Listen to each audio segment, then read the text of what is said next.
Kasongo ye Mombali nanga Kasongo mbona wewe. Sanibonani babukeli, kusaseyilo iChampion leli, siyaphinda siyahlangana futhi kuyo iKasified TV ngawo amanyala. Kuba yilelo dlanzana-ke liba nesibindi sokuzovela ngaphambili nawalo amanyala, kwazise nawe phela ungaba naso isibindi sokuthi uzovela nawakho amanyala, ngoba phela kuyimvela kancane ukuthi umuntu akhule kube uholokoqo lwentshebe noma uholokoqo lwebele engakaza benawo amanyala. Bayabhala-ke abantu basenekela indaba zabo njengoba zinjalo, sibese-ke nathi sesiyanenekela zona zinjalo. Nanamhlanje-ke Nkosi yami senekelwe. Mangingachithi isikhathi mangingene kulona, sanibonani emafikini. Ngiza nodaba lamanyala ngiza nodaba lamanyala kababa wengane yami.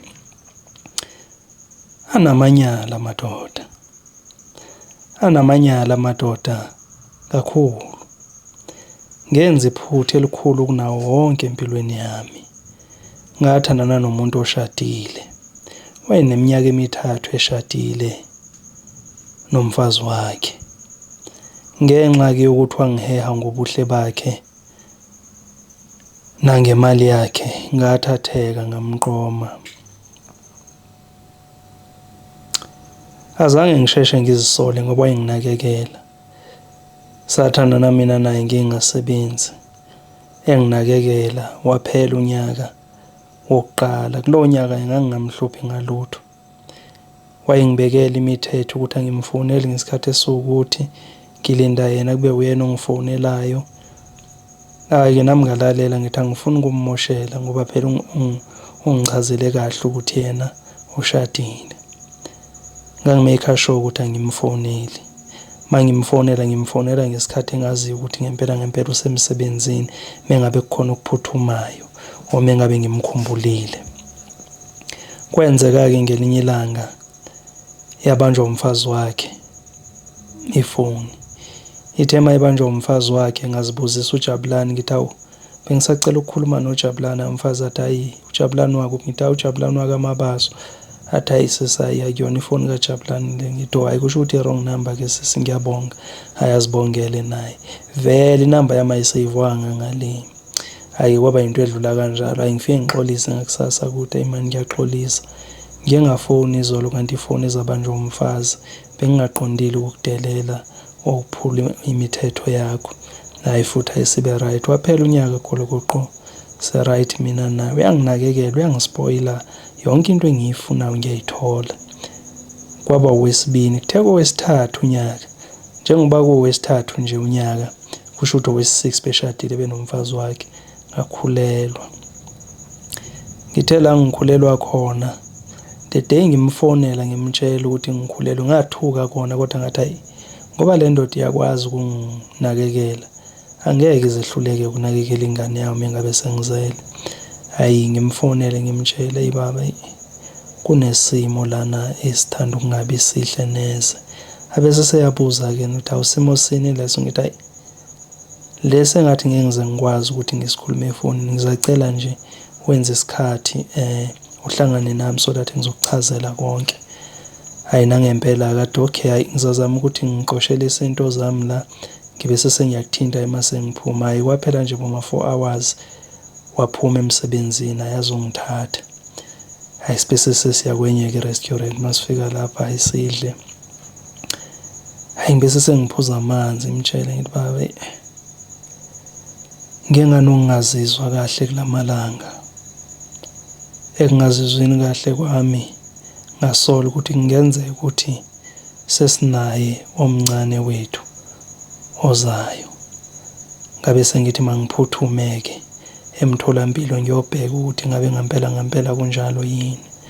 So mangifika emtholampilo ayibakhonfirmile ukuthi ngikhulelwe. So imi kanjalo-ke indaba baba. Wathi hey angizwa-ke mina lo ngitshela yona. Ngathi awu kanjani? Athi hayi angizwa. Uyangazi mina uqala ukuthi ngishadile. Okwesibili angeke ngize ngikwazi ukuthi ngibe nomntwana ngaphandle umfazi wami kumele athole ngalento yami nawe. And wena angeke ujole nomuntu oshadile ube sungabi nawo umuntu owenza naye imikhuba esayidini. Obvious uye lokumithisile mina ukhumbule ukuthi njalo masenza ngiyaphula out. Ngithi njenganini baba uphula out athi hayibo wazi kahle ngiyaphula out akumina nje ukumithisile. Wabephakama. Tema iphakama wabebiza uwaiter wabhadala ibhili sahamba. Khulunyiswana ke la endleleni. Ngiyazama ukumncenga ukuthi no angizukwenza impilo yakhe ibenzima.